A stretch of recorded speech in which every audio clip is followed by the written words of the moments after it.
In this video, I present a brief overview of the concept identified in the background readings as education studies. This concept, also called a field, gathers together a range of disciplines. In higher education, we understand the term discipline as a branch or category of knowledge.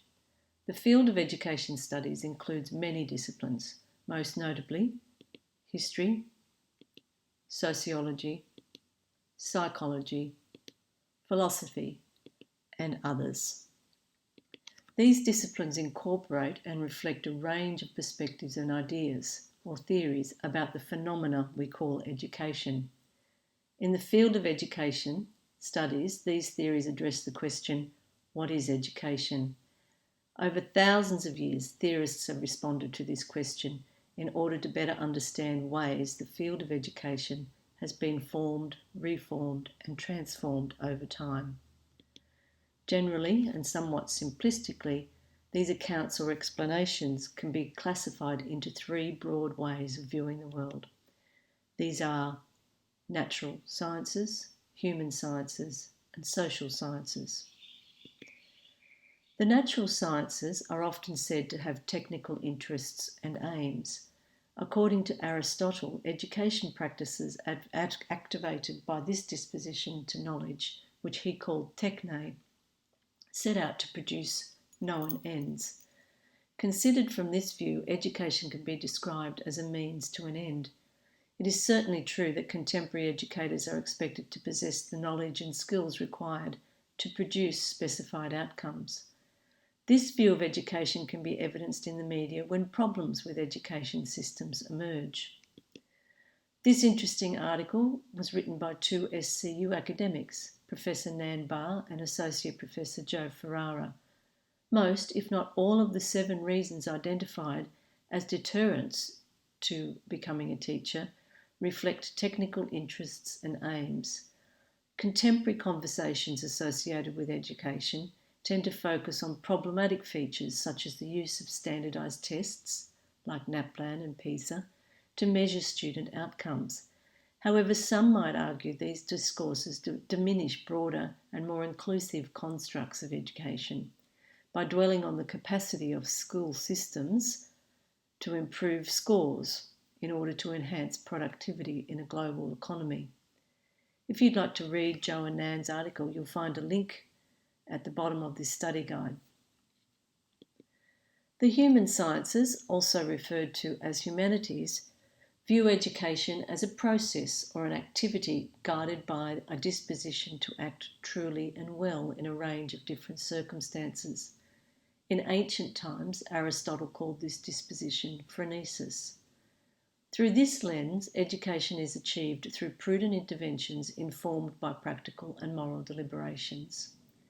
This viewpoint emphasises that education is complex, unpredictable, and situated, and as such it cannot be reduced to technical practices driven by specific one-size-fits-all outcomes.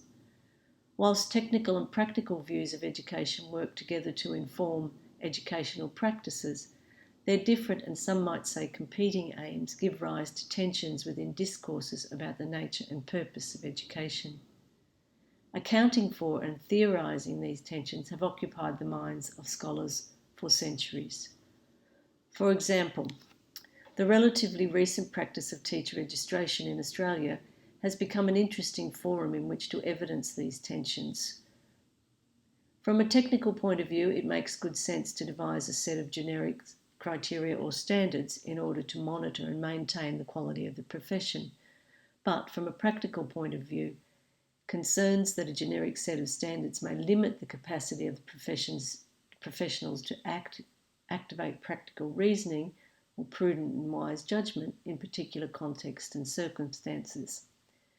You can read more about the Australian Professional Standards for Teachers by following the link at the bottom of the study guide. It certainly offers food for thought and I hope conversations in your tutorial.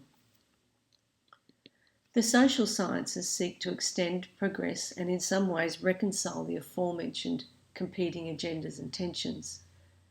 These kinds of social and educational sciences are said to have critical interests and aims. These aims seek to discover whether things are other than we would like them to be, and whether we might be able to use the critiques they produce to transform the world.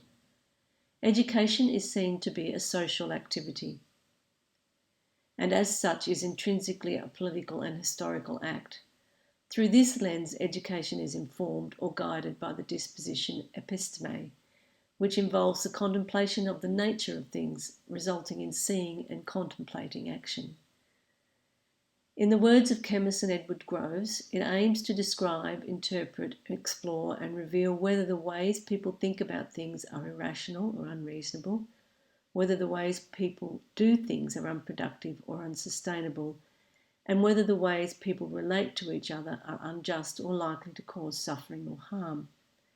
Contemplating a contemporary example, the detention of the children on Nauru, it's difficult to, some may say, disturbing to contemplate a childhood on Nauru without thinking about the social, political, and historical consequences of this experience for the more than 200 children detained there.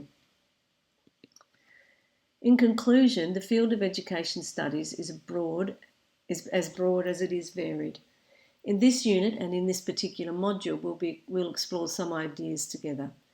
However, following the lead of chemist Edward Groves, I urge you to contemplate more deeply by accessing the additional resources listed at the end of this study guide and undertake your own research into any ideas, thoughts, or disruptions the topic has raised for you.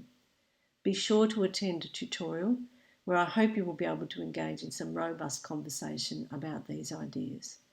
In the next tutorial, I present some background information about the next concept, education formations.